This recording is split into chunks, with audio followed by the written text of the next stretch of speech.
Di Jepang kalau ada skandal dikit saja, misalnya anak buahnya korupsi, maka pimpinan dengan terhormat mengundurkan diri.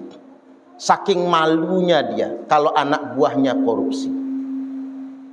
Tapi berbeda dengan negeri kita yang katanya mayoritas muslim dan beragama. Pada kenyataannya korupsi sudah menjadi budaya.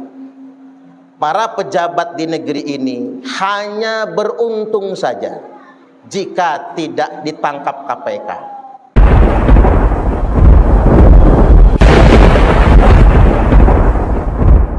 Jamaah sholat Jum'ah Masjid Al-Barakah Kubah Rantai Emas rahimakumullah. Tongkat Nabi Musa itu panjangnya sekira 5 meter atau 10 zira'. Di tongkat itu ada tulisan yang menjadi peringatan bagi kita semua, yakni kalimat pertama, kullu sultanin la ya'dilu fi sultanihi wa huwa wa fir'aunu sawa. Setiap penguasa, pemerintah yang tidak adil dengan pemerintahannya dalam menyelenggarakan pemerintahannya, maka dia dan Fir'aun sama saja.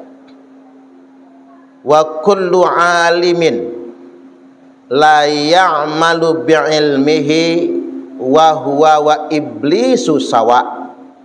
Dan setiap orang alim, ulama, profesor, pakar atau orang yang berilmu yang tidak mengamalkan ilmunya, maka dia dengan iblis sama.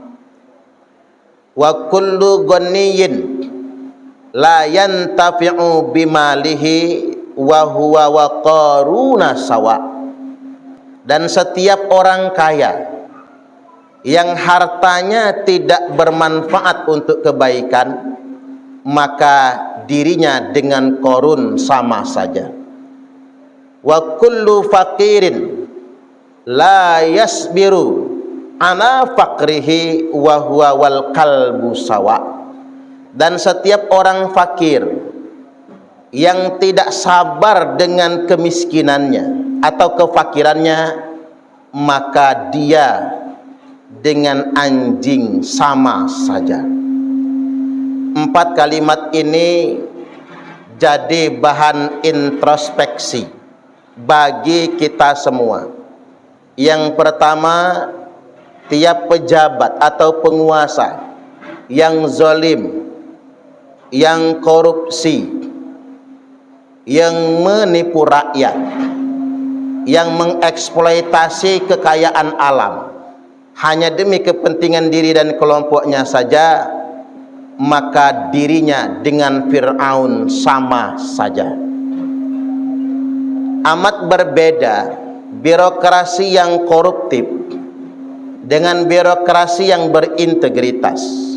Di Jepang, masyarakat Jepang itu rata-rata adalah agama penyembah matahari. Jadi tidak sebagaimana agama samawi seperti kita. Tapi di sana lingkungan birokrasinya sangat berintegritas, sehingganya kalau ada skandal dikit saja, misalnya anak buahnya korupsi, maka pimpinan dengan terhormat mengundurkan diri. Saking malunya dia kalau anak buahnya korupsi. Tapi berbeda dengan negeri kita yang katanya mayoritas muslim dan beragama. Pada kenyataannya korupsi sudah menjadi budaya. Para pejabat di negeri ini hanya beruntung saja jika tidak ditangkap KPK atau tidak diperiksa oleh jaksa. Karena memang birokrasi kita membudayakan korupsi. Orang berkuasa bukan berpikir mensejahterakan rakyat, tapi bagaimana bancakan. Mereka makan bersama dan memperkaya diri dengan uang rakyat. Yang berikutnya ulama, kiai, orang-orang berilmu, profesor, tuan guru, pakar, yang menggunakan ilmunya untuk menyembunyikan kebenaran.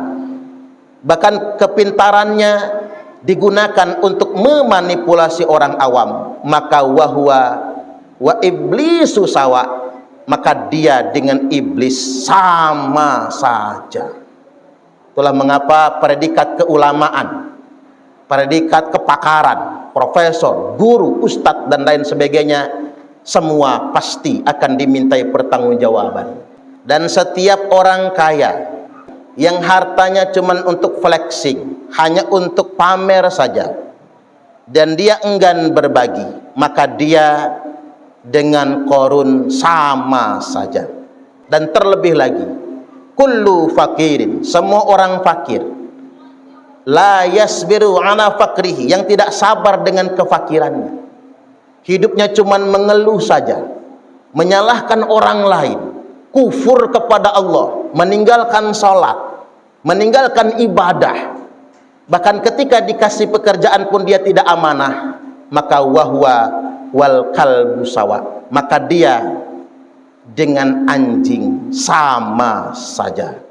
Kesimpulannya jamaah Jum'ah, 4 kalimat ini memang terdengar sangat pedas di telinga kita, tapi jadikanlah ini cambuk bagi setiap diri kita, termasuk diri khotib sendiri, sehingganya kita semua menjadikan 4 kalimat di tongkat Nabi Musa ini sebagai bahan evaluasi di tahun baru 1447 Hijriah ini.